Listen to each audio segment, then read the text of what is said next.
Hey bro, tour du monde à vélo, épisode 19, la Bolivie.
Après une nuit passée entre moins 15 et moins 20 probablement, à la frontière, nous attaquons cette grande région si populaire des cyclotouristes, le Sud Lipès. Et ben, ça commence directement par un bon ripio, un bon chemin tracé par les 4x4.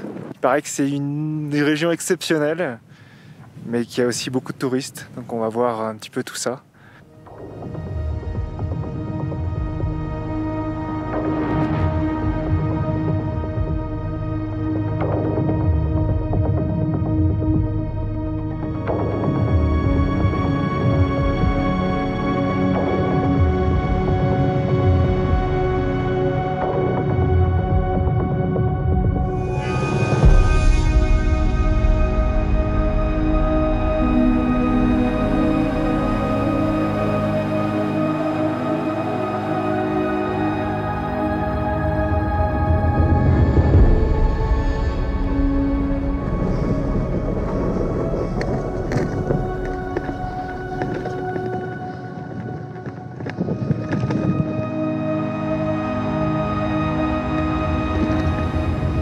Bon, après quelques kilomètres parcourus dans le Sud Lipès, où là on a un petit peu galéré, on a un petit peu poussé les vélos, on a trouvé un bon petit spot bivouac. Bien sympa, petite visite en live. On s'essuie les pieds. Voilà, donc c'est un... Denis dort déjà. C'est un 5 pièces avec espace cuisine. Vous avez donc ici la chambre et puis derrière l'armoire. C'est là où on loge donc toutes nos affaires. Je vous la fais pour quoi? Ouais, 1000 bolivianos la nuit. Ça fait cher. Ça fait haut. Non, c'est pas très cher. Il va faire froid cette nuit, ok? Le luxe a un prix. Hein. Voilà, voilà. Bonne nuit à tous. Bonne nuit.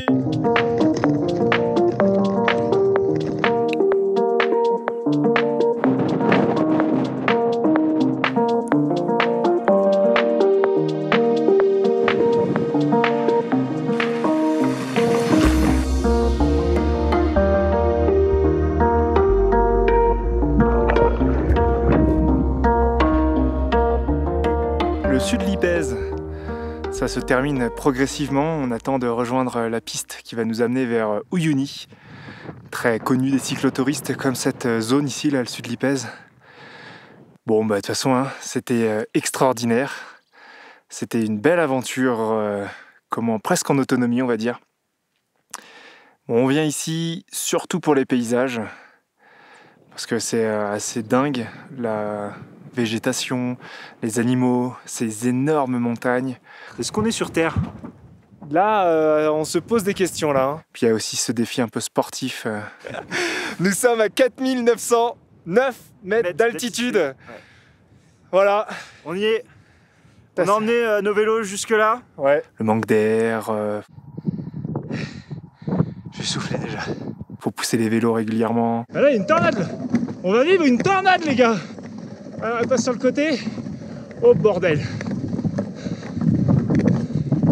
Oh purée. Échappé à la mort. C'est joué à 20 mètres. Oh, bordel. Il y a pas mal de techniques en fait à vélo, puisqu'il faut trouver les bons sentiers pour éviter le sable. On a arrêté de manger le matin, midi et soir.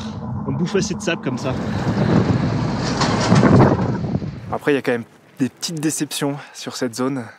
Donc 3-4 la journée, ça va, mais 30 000, ça pèse. C'est bondé de touristes. Alors bon, on n'a rien contre le tourisme, hein, on en fait partie de toute façon.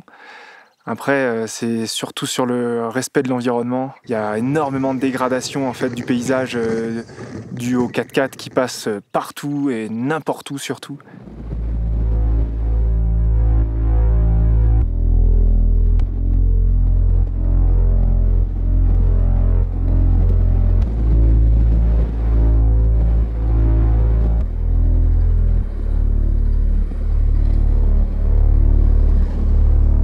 C'est le côté un peu triste de cette région qui est comme, je sais pas si on l'entend, mais là on entend des petits flamants roses qui est extraordinaire, hein, ça c'est clair et net.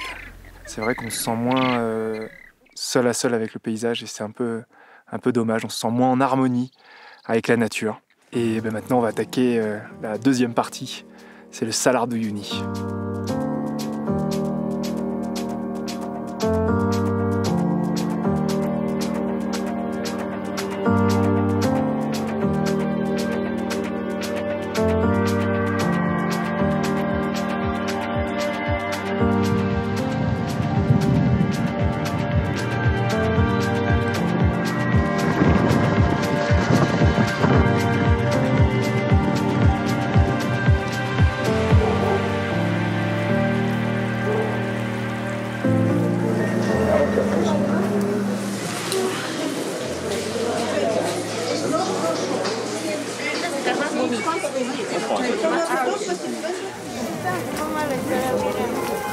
Nous sommes arrivés à Uyuni.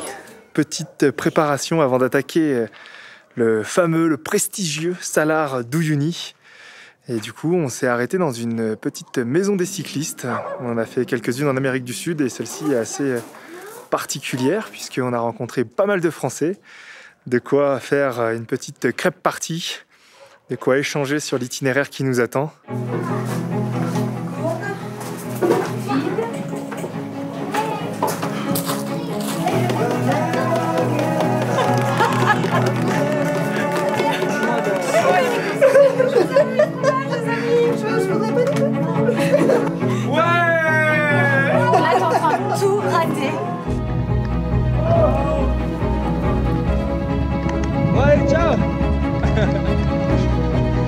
Bon, des bisous les gars, bon voyage, ciao Sébastien.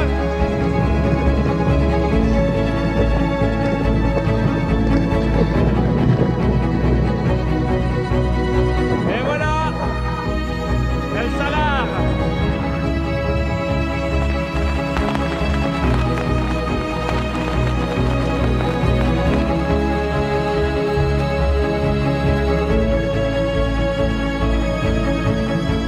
La plus grande étendue de sel au monde.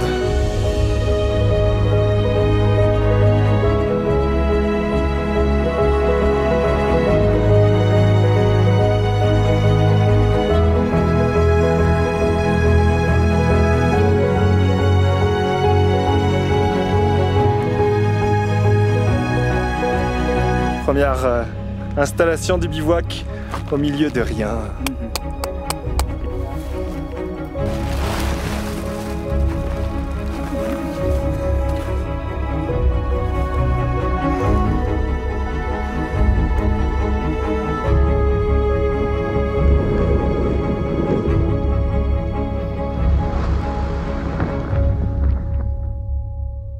Nous arrivons à La Paz. Après un bon détour au Chili, cette arrivée se fait un petit peu sous l'émotion, un petit la tristesse. Il y a pas mal de changements qui va être fait à La Paz.